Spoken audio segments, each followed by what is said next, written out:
কাউকে ভালোবেসে মনের মতো করতে হলে অপেক্ষা করতে হয়, পাশে থাকতে হয়। তোমাকে পেয়ে যে তার বন্ধুবান্ধব ছেড়ে আসতে পারে, একদিন সেই মানুষটাই তোমার থেকে ভালো কাউকে পেলে তোমাকে ছেড়ে যাবে। এতে অবাক হবার কিছু নেই। জীবনে বন্ধু কিংবা প্রিয় মানুষ বলো, কেউ কারোর থেকে কোনো অংশে কম নয়। জীবনে বেঁচে থাকতে হলে দুটোই দরকার। প্রিয় মানুষটা ছাড়া বাঁচতে পারলেও বন্ধু ছাড়া থাকা যায় না।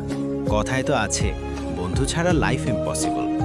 যার হাত আজ ধরে আছো, একদিন সেই হাত নাও থাকতে পারে, কিন্তু বন্ধুদের হাত কখনো হারিয়ে যায় না। প্রিয় মানুষ পেয়ে বন্ধুদের অপমান করে কেউ কখনো ভালো থাকতে পারেনি। আজ হোক বা কাল, বন্ধুদের কাছে ঠিকই ফিরে আসতে হয়েছে।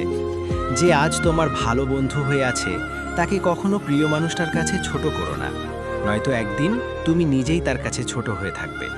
বন্ধুত্বের দাম কখনো কম হয় না। তোমার একটা ভালো বন্ধু আছে, তার মানে তোমার একটা পুরো লাইব্রেরি আছে। ছেড়ে যেতে সবাই পারে, কিন্তু সবাই থেকে যেতে পারে না। ছেড়ে যাওয়াটা ভালোবাসা নয়, বরং ভালোবেসে কাউকে মনের মতো করে নেওয়াটাই হলো সত্যিকারের ভালোবাসা। যে ভালোবাসে সে কখনো ছেড়ে যায় না, যে ছেড়ে চলে যায় সে কখনো ভালোবাসেনি। মনের মিল হয়নি বলেই যদি ভুল মানুষ আখ্যা দিয়ে যদি কাউকে ছেড়ে চলে আসো, তাহলে তুমি শুধু একের পর এক মানুষ বদল করতে পারবে, কিন্তু কাউকে ভালোবেসে মনের মতো করতে পারবে না। তোমার প্রিয় মানুষটাকে তুমি অনেক কিছুই শেয়ার করতে পারবে না, কিন্তু একটা ভালো বন্ধু থাকলে তাকে সব কিছুই নির্দ্বিধায় বলে দিতে পারবে।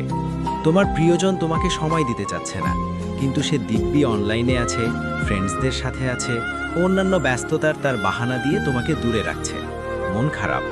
তোমার প্রিয় মানুষটা হয়েছে বলে, তোমার প্রিয় মানুষ হয়েছে বলে বন্ধুদের আড়ালে রেখো না। প্রিয় মানুষ তোমার আজ আছে, কাল নাও থাকতে পারে, কিন্তু বন্ধু থেকে যাবে আজীবন। প্রিয় মানুষটার কারণে যদি বন্ধুদের ছোট করো, তাহলে তুমি এখনো মানুষ হতে পারোনি। কয়েকদিনের সম্পর্কের জন্য কয়েক বছরের সম্পর্ক ভুলে যেও না। তোমার হাতে নতুন কারো হাত এসেছে, তার কারণে কারো কাঁধে রাখা হাতগুলোকে ভুলে যেও না। অপরদিকে ছেলে মানুষগুলো বড্ড বোকা, আমিও বোকা। ছেলেরা আসলে বোঝে না, বুঝতেও চায় না, বরং উল্টো ভুল বুঝতে শুরু করে।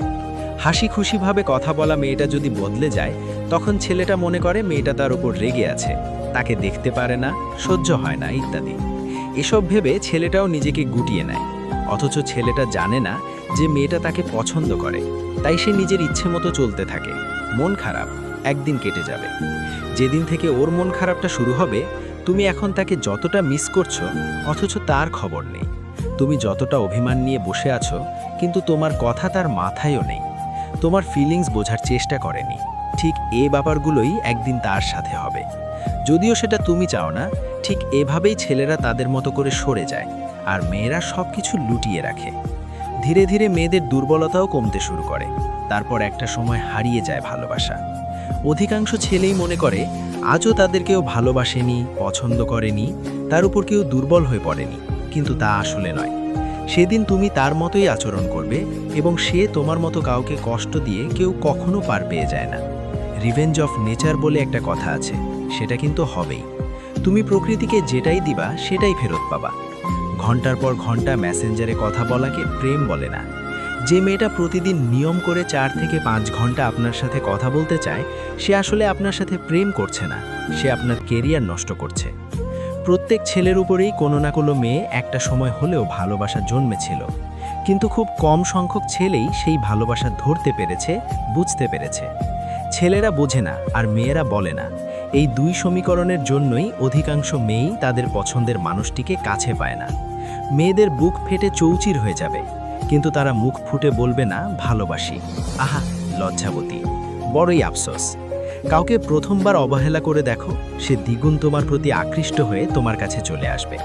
পরে আবার তাকে দ্বিতীয়বারের মতো অবহেলা করে দেখো, ঠিক আবারও তোমার কাছে চলে আসবে। ঠিক তৃতীয়বারের মতো অবহেলা করে দেখো, তখন সে নিজেকে একটু সময় দিবে যে তোমাকে ছাড়া সে থাকতে পারবে কিনা। কিছুদিন হয়তো কষ্ট করে থাকতে পারবে না, না থাকতে পেরে আবারও তোমার কাছে চলে আসবে। স্ক্রিনশট দিয়ে রাখেন। 2 দিন পরে এই মেয়েটাই আপনার কেরিয়ারের দোহাই দিয়ে বাবার পছন্দ করা ছেলেকে বিয়ে করবে। রাত 2টার সময় কল দিয়ে কোনো মেয়ে যদি আইসক্রিম খাওয়ার বাহানা করে, আর আপনি যদি বোকার মতো দৌড়ে গিয়ে আইসক্রিম কিনে নিয়ে আসেন, তাহলে সেই মেয়ে আপনার সাথে প্রেম করছে না, সে আপনার সাথে ঢং করছে। ঢং আর প্রেম এক জিনিস না। জীবনটা হিন্দি সিনেমা না, আপনিও শাহরুখ খান না, আপনার প্রেমিকাও কাজল না। অনেক মেয়েই জানে না যে ঘন্টার পর ঘন্টা কথা না বললেও প্রেম করা যায়, রাতের পর রাত ন্যাকামি না করলেও প্রেমিকা হওয়া যায়। এই তৃতীয়বারের মতো তোমার কাছে আসাটা হচ্ছে সবচেয়ে গুরুত্বপূর্ণ, কারণ সে তোমাকে ছাড়া থাকতে না পেরেই চলে আসছে।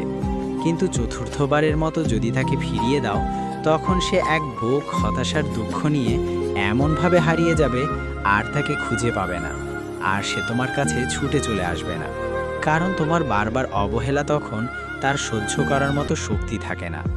পৃথিবীর সবচেয়ে কঠিন অস্পর্শনীয় শক্তি হলো অবহেলা করা, ইগনোর করা।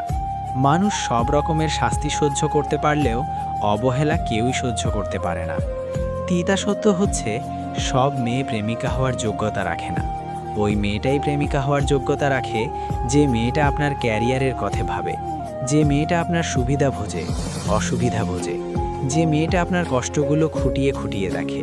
দেয়ালে পিঠ ঠেকে গেলে যে মেয়েটা ভরসার হাত বাড়িয়ে দেয়, সেই মেয়েটাই প্রকৃত প্রেমিকা হওয়ার যোগ্যতা রাখে।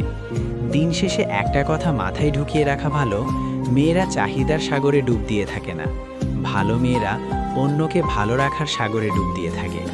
কাউকে প্রচণ্ড ভালোবাসলেও কখনো সেটা তার কাছে প্রকাশ করতে যাবেন না।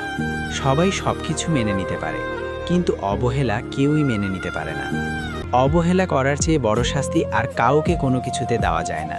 মনে রাখবে, কোনো কিছু একবার, দুইবার, তিনবার পর্যন্ত হারিয়ে গেলে তা হয়তো খুঁজে পাওয়া যায়, কিংবা কেউ হয়তো তিনবারের মতো তোমার কাছে ছুটে চলে আসবে, কিন্তু কোনো কিছু চতুর্থবারের মতো হারিয়ে গেলে তা আর খুঁজে পাওয়া যায় না।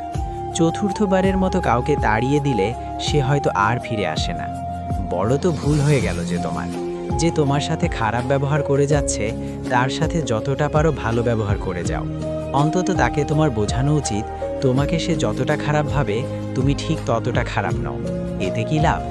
আপনি যদি তাকে প্রচণ্ড পরিমাণে ভালোবাসেন, এটা বুঝিয়ে দেন, তাহলে আপনি নিশ্চিত থাকুন আপনি তার কাছ থেকে অনেক বেশি কষ্ট পাবেন। কারণ অতিরিক্ত কিছু পেয়ে গেলে মানুষ সেটাকে খুব সহজ লক্ষ্য ভেবে অবহেলা করতে শুরু করে। তোকে পেয়ে জীবনের মানে খুঁজে পেয়েছি, সেই তুই যদি চলে যাস, তাহলে বুঝি জীবনটাই হারিয়ে যাবে। উপহার হিসেবে আপনি যে জিনিসটা কখনো টাকা দিয়ে কিনতে পারবেন না, সেটা হলো মানুষের প্রতি মানুষের ভালোবাসা। হেরে গেছি, কিন্তু এখনও হাল ছাড়িনি, এই মনোবলটাই আপনাকে আপনার লক্ষ্যে নিয়ে যাবে। লাভ একটাই, অন্তত তুমি তার কাছে ভালো হয়ে থাকো। তোমার এই ভালো থাকাটা তাকে আরও তীব্র যন্ত্রণা দিবে। কেউ তোমার বিশাল বড় ক্ষতি করলো, যেটা তুমি কখনো কল্পনায়ও ভাবো নাই, বিনিময়ে তুমি তার কোনো ক্ষতি করো না। যারা নিয়মিত মাসুদ রানা ব্লগ চ্যানেলের ভিডিও দেখেন, তাদের প্রতি অফুরন্ত কৃতজ্ঞতা। নতুন বন্ধুরা একটু সাবস্ক্রাইব করে নিন প্লিজ। আর হ্যাঁ, ভিডিওটা যদি একটুও ভালো লেগে থাকে, তাহলে শেয়ার করে আরও বেশি মানুষের কাছে পৌঁছে দিন। Love you all.